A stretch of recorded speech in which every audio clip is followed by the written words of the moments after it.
Okay, I'm gonna start. This is a story that you may find unbelievable or just maybe think it's a lie, but it's all true. In 2005, I was 7 months pregnant with my second daughter, and I was working at Dillard's. Um, that day, I was working on the third level in the women's department, and I walked into the women's department off the escalator as I did every day. But this day was strange. I felt like I just had this feeling, and I literally thought I heard a voice say, um, "Go downstairs. Tell everyone around you that you need to go get a piece of candy or something, but go downstairs to the first level. Just go downstairs." And it was like the voice is like as loud as clear as I'm talking to you. So being kind of baffled by that, I went downstairs. So I went down to the first level of Dillard's, and it's kind of towards the children's department. And I went into our break room down there, and I saw one of the girls that I say hello to from time to time. She was sitting at one of the lunch tables, and she was just crying. Um, Not that regular cry, not even the ugly cry. It's kind of a cry that is from the soul, that you just hear someone whimpering, and they're trying to console themselves, but it's borderline like not controllable. So I went up to her and I put my hand on her shoulder. I said, "What's wrong? What's going on?" She said that her manager had threatened to fire her for taking 3 extra days off of bereavement because her father passed away. And I said, "What? You're about to be fired for because your dad passed away and you took an extra 3 days off." See, at Dillard's at the time I was working there, they only gave you 3 days off for bereavement. I'm sure it's different now, but that's how it was back then. So I believe her father was located on the West Coast, and it just took her time to get over there and have the funeral procession and then just to come back to work. So she really didn't even have a time to herself to grieve. She was just coming to work, and then when she comes to work, uh, she said the manager yelled at her in front of everybody and threatened to terminate her. That kind of made something boil inside of me. It made me very angry. Um, I don't like bullies at all. And even though I knew she was a supervisor, I knew she was, her pay grade was above mine, I feel like I don't care, because you're still a person underneath all that title. So later on in this story, I'll let you know what happened with her. So I sat in front of this lady, and I don't know what happened. I really don't know. I felt this warmth, kind of like the same warmth that you would feel, if you sat beside a window and there's sunlight peeking through, and you just feel that warmth of the sun, and it just feels so good. That's how I felt. All of a sudden, this sensation, and it just came over me. And believe it or not, there were things that I said to her that I would never have said or even known about her. I said, the first thing I said to her was, "You didn't have a chance to say goodbye, and you're upset because you didn't have a chance to say goodbye." And she, rubbed her eyes, and she was like, "Yeah, I didn't get a chance to say goodbye, but I rushed as fast as I can to get to him. But as soon as I got there, he had already passed." And I told her, I said, your daddy did not want to see you like that. He didn't want to see him like that. You were daddy's girl, weren't you?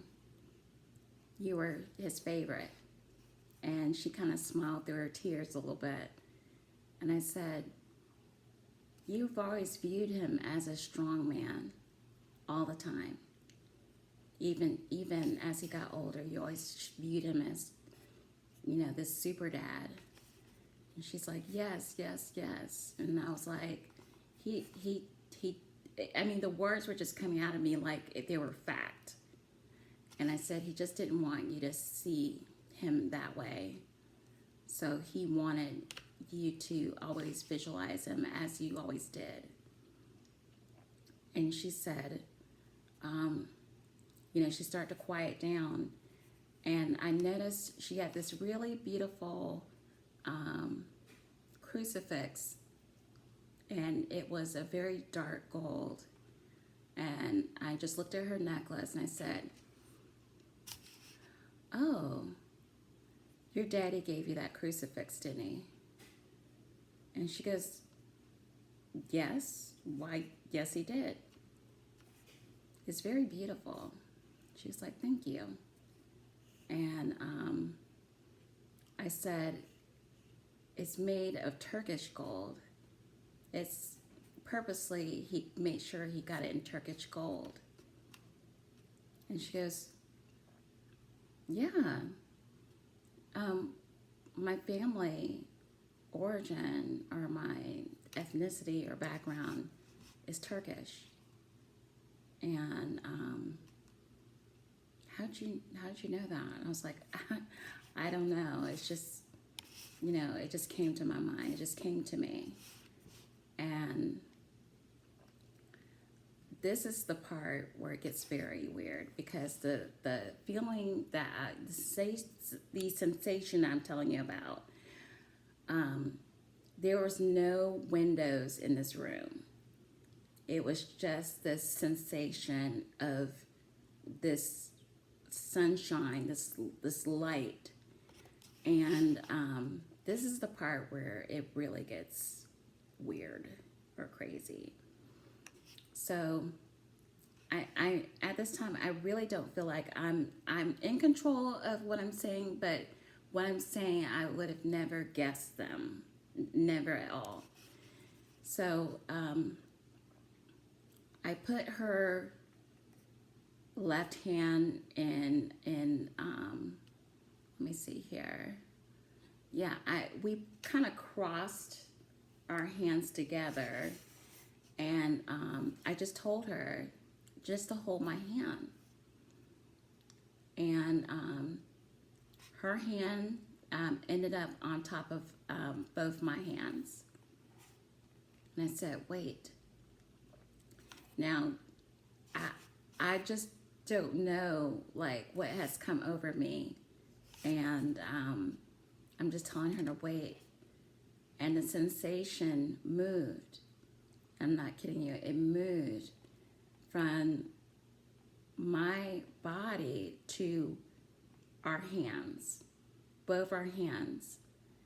And both our hands felt this warmth, this incredible, wonderful warmth. And I told her, I said, you feel that?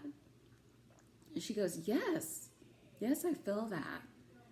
And I said, that's your father. That's your father reaching out to you.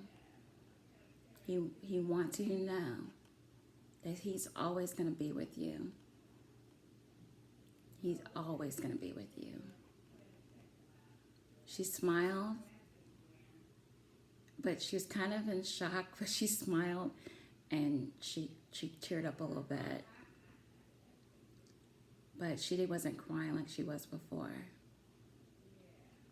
And then we sat there until the sensation went away. And it was almost like, oh, I'm done. And I said, you know what? Oh, I meant to come down here to get some candy. And I asked her if she wanted some candy from the vending machine? She was like, no. She's kind of wiping her face, just trying to get herself together. And I told her, I said, don't worry about that manager. I will let the store manager know, because I was, store manager and we got along very well. And I told her, don't worry about it. I said, I'll let the store manager know what she said, and you will not be losing your job. You won't. And, she's still kind of like wiping her nose and wiping her face to get herself, just collect herself. I said, go on out there. Don't let her bother you. Don't even talk to her right now. Just go do your work. So I'm supposed to be upstairs, but I don't know. She looked like, when we both walked out of the break room, she kept looking at me and looking at me like this was a weird interaction. Like, did this just happen? And I'm gonna look like, yeah, it just happened. I don't know what this was, but it just happened. And I went right to the store manager's office and told him, how the manager was threatening her. And he basically made this manager apologize to this woman and accepted her leave of absence for that bereavement time of 6 days. And then I went back upstairs like nothing happened. I kind of teared up when I got on the the elevator, but I wiped my tears away and just was like, wow, what kind of experience is this? So just to give you some background, I've always been very intuitive. My sisters are very intuitive, and I believe that we get a lot of that from my dad. He could pick up on things that you would never think you could pick up on. You could try to hide whether you had a bad day at school, try to hide it as best as you can. And he already knew what happened at school, and he would tell you the most unbelievable things, like, how would you know that? And so I believe I got a lot of my intuitiveness from him, but I also believe that in a higher power, you can call him God, you can call him Allah, or Buddha. I feel like the higher power at that time used me to help that woman, and I was open to it. I was just open to it. And I think a lot of you guys, my viewers, which I appreciate so much, I think you guys should try to open yourselves up to not the things that you can see or hear, but maybe the things that you're not seeing or hearing, or reading more in between the lines than just what's face value. But I really do believe that higher power used me at that moment in time. We spoke once or twice, me and the other lady, we spoke once or twice at the end, but she, thanked me for being there and thanked me for, protecting her job. And I was like, no, don't worry about that. I'm telling you, I don't like bullies at all. I just can't stand when people bully other people. I just can't do it. But I really want you guys to open yourself to your sixth sense. And I really think we all have a sixth sense. And, you can call it your gut feeling. You can call it your higher power. You can call it your God. You can call it whatever you want to call it, but it's there. And just listen to it. Just pay attention to it. You're not going crazy or anything like that. Just pay attention to that extrasensory area that you have, the sixth sense that we all carry. So that's the end of my video. Thank you so much for watching. Thank you, my viewers, and thank you to my subscribers. Please subscribe at the bottom, and have a great night. Bye.